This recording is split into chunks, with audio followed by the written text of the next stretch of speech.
ಅಭಿಮಾನಿಗಳ ಇದರಲ್ಲೂ ಲೋಪ ಆಗಿದೆ. ಅವರು ಲೋಪ ಅಂತ ಹೇಳಲ್ಲ, ಆಸಕ್ತಿ ಹೆಚ್ಚಿದ್ದಾಗ ಏನ್ ಮಾಡಕ್ಕಾಗ್ತದೆ. ಈಗ ಸಂಬಂಧಪಟ್ಟ ಸಂಸ್ಥೆಯವರಿಂದ ಲೋಪ ಆಗಿದೆ, ಅವ್ರ ವಿರುದ್ಧ FIR ಆಗಿದೆ. ನಿಮ್ಮ ಸರ್ಕಾರದಿಂದಲೂ ಲೋಪ ಆಗಿದೆ, ಅದ್ರ ಪರಿಣಾಮ ಏನಾಗಿದೆ? ಸರ್ಕಾರದಿಂದ ಲೋಪ ಆಗಿದ್ರೆ ಬರಲಿ ಆಚೆ ತನಿಖೆಯಿಂದ. ಈಗ ನಿನ್ನೆ ಸಿಎಂ ಅವರು ಏನ್ ಹೇಳಿದಾರೆ ನಿನ್ನೆ? ಒಂದ್ ನಿಮಿಷ, forget what I have to say. ಈಗ ಆಗಲೇ ಸಿಎಂ ಅವರು ನಿನ್ನೆ ಪತ್ರಿಕಾಗೋಷ್ಠಿ ರಾತ್ರಿ ಮಾಡಿದ್ದಾರೆ.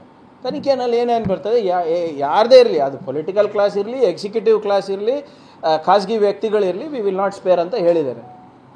ಸರ್, ಯಾವುದೇ ಸರ್ಕಾರಕ್ಕೆ ಹೆಮ್ಮೆ ವಿಷಯ ಅಲ್ಲ.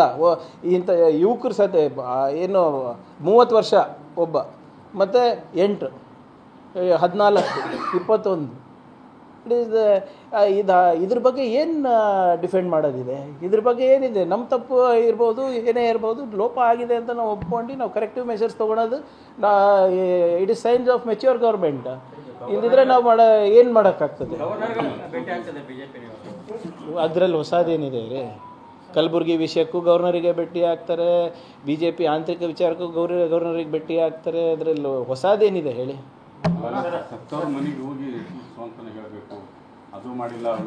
ನೋಡಿ, ನಿಮ್ಗೆ ಅನ್ಸುತ್ತಾ ಸರ್? ಈಗ ಮಾನ್ಯ ಮುಖ್ಯಮಂತ್ರಿಗಳಿಗೆ ಅವರ ಮೊಮ್ಮಗ ಜೊತೆನೂ ಹೋಗಿದೆ ಅಂತ ಅವರೇ ಹೇಳ್ತಾ ಇದ್ರು ಸಾಹೇಬರು. ಅಲ್ಲಿ ತನಕ ಅವ್ರಿಗೆ ಗೊತ್ತೇ ಇರಲಿಲ್ಲ.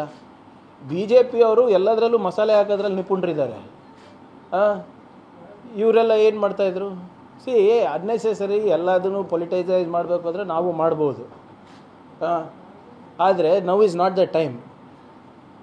ನಾವು ಹೇಳ್ದಂಗೆ ನಾವು ಒಂದು ಜವಾಬ್ದಾರಿ ಸ್ಥಾನಮಾನ ಇದಲ್ಲಿದ್ದಾಗ ಅವ್ರಿಗೆ ಮೆಚ್ಯೂರಿಟಿ ಇಲ್ಲ ಅಂದರೆ ನಮಗೆ ಮೆಚ್ಯೂರಿಟಿ ಇಲ್ವೇನ್ರಿ? ಹೋಗಿರ್ಬೋದು, ಅವಾಗ ಮಾಹಿತಿ ಇರಲಿಲ್ಲ. ಈಗ ಅಕಸ್ಮಾತ್ ಜನಾರ್ದನ್ದಲ್ಲಿ ಇರಲಿಲ್ಲ ಅಂತ ಇಟ್ಕೊಳ್ಳಿ, ಸಾಹೇಬ್ರು ಮನೇಲಿದ್ರೆ ಅಂತ ಇಟ್ಕೊಳ್ಳಿ, ಅವಾಗ ಮನೇಲೆ ಆರಾಮಾಗಿದ್ರಪ್ಪ ಅಂತ ಹೇಳ್ತಾರೆ. ಈಗ ಮನೆಯಲ್ಲಿ ಇರಲಿಲ್ಲ, ಆಫೀಸ್ನಲ್ಲಿದೆ, AC ಕಚೇರಿನಲ್ಲಿದ್ದರು, ವಿಧಾನಸೌಧದಲ್ಲಿ ಅಂತಿದೆ. ಏನು ಮಾಹಿತಿ ಇದ್ದಿದ್ರೆ ಅಷ್ಟು ಗಾಂಭೀರ್ಯತೆ ಇಂಥ ಹಿರಿಯ ನಾಯಕರಿಗೆ ಇರಲ್ಲ ಅಂತೀರ? ಯಾವುದು ಅವರಿಗೂ ಗೊತ್ತಿರಲಿಲ್ಲ ನೋಡಿ. ಇಲ್ಲ, ಅದನ್ನು ಕೂಡ ನಿನ್ನೆ DCM ಅವ್ರು ಹೇಳಿದ್ದಾರೆ.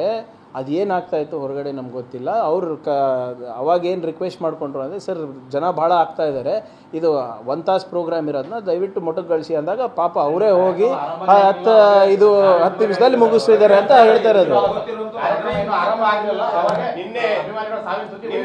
ನೋಡಿ, ಒಂದು ನಿಮಿಷ ಇರಿ, ನನಗೆ ಗೊತ್ತಾಗಿದ್ದು 6 ನಾನು ಮೀಟಿಂಗ್ಗಳಲ್ಲಿದ್ದೆ, ನನಗೆ ಗೊತ್ತಿರಲಿಲ್ಲ. ನಾನು ಜಸ್ಟ್ 500 ಮೀಟರ್ಸ್ ಅವೇ ನಮ್ಮ railway parallel, 3 kilometres away railway parallel ರೋಡಲ್ಲಿ ಮೀಟಿಂಗ್ ಮಾಡ್ತಾ ಇದ್ದೆ. ಅದ್ರ ಬಗ್ಗೆ ಮಾಹಿತಿ ಇಲ್ಲ. ಯಾವ್ದ್ರದ್ದು ಇಲ್ಲ ನೋಡಿ. ಅಷ್ಟು ಜನಸಾಗರ ಸೇರಿದ್ಮೇಲೆ ಮೊಬೈಲ್ ಜಾಮ್ ಆಗ್ತದೆ, ನಿಮ್ಗಂತೂ ಗೊತ್ತಿದೆ. ಮಾಹಿತಿ ಅವ್ರ ಹತ್ರ ಇರಲಿಲ್ಲ ಅಂತ ಅವರೇ ಹೇಳಿರೋದು. ಇಲ್ಲ, ನಾನಲ್ಲ, ಅಲ್ಲಿ ಹೇಳ್ತಾ ಇರೋದು. ಈಗ ನೀವೇ ಹೇಳ್ರಿ, ಇಲ್ಲ 10,000 ಜನ ನಮ್ದು ಫಂಕ್ಷನ್ ನಡೆದಾಗ ನಿಮ್ಮ ಮೊಬೈಲ್ಗಳು ಚಾಲು ಇರ್ತಾವ ಹೇಳ್ರಿ ನೀವೇ. ನೀವೇ ಲೈವ್ ಕೊಡಬೇಕಾದಾಗ ಎಷ್ಟು ಇದು ಮಾಡ್ತೀರ? ಈಗ ಪ್ರವೀಣ್ ಅವರೇ, ನನ್ನ ಹತ್ರ ಇರೋ ಮಾಹಿತಿ ಎಲ್ಲಾನು ಸಂಪೂರ್ಣವಾಗಿ ಇಲ್ಲಿ ಇಟ್ಟಿದ್ದೇನೆ. ಇದಕ್ಕಿಂತ ಮೀರ್ ನಾನು ಏನು ಹೇಳ್ಬೇಕಂತ ಹೇಳ್ರಿ, ಅದನ್ನು ಹೇಳ್ಬಿಟ್ಟು ಮುಗಿಸೋಣ. ಸರ್, ಗಂಗಾಧರ ಅವರೇ, ಐ ಹ್ಯಾವ್ ನಿನ್ನೆ ನಾನಲ್ಲ, ಸರ್ಕಾರದ ಎಲ್ಲ ಜನರು ಕೂಡ ಹೇಳಿರೋದು, we are a responsible government.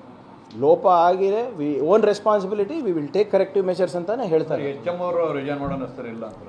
ಯಾಕೆ ಮಾಡ್ಬೇಕು ಸರ್? ಸದ್ಯಕ್ಕೆ ಏನು ಬರ್ತದೆ ಬರಲಿ. ಈಗ ಮ್ಯಾಜಿಸ್ಟ್ರೇಟ್ ಎನ್ಕ್ವೈರಿ ಕೂಡಿಸಿದ್ದೀವಿ, ಅಧಿಕಾರಿಗಳು ಇರ್ತಾರೆ, ಅವ್ರಿಗೆ ಸಸ್ಪೆಂಡ್ ಮಾಡಿದ್ದೀವಿ. Let things come out. ನಾವು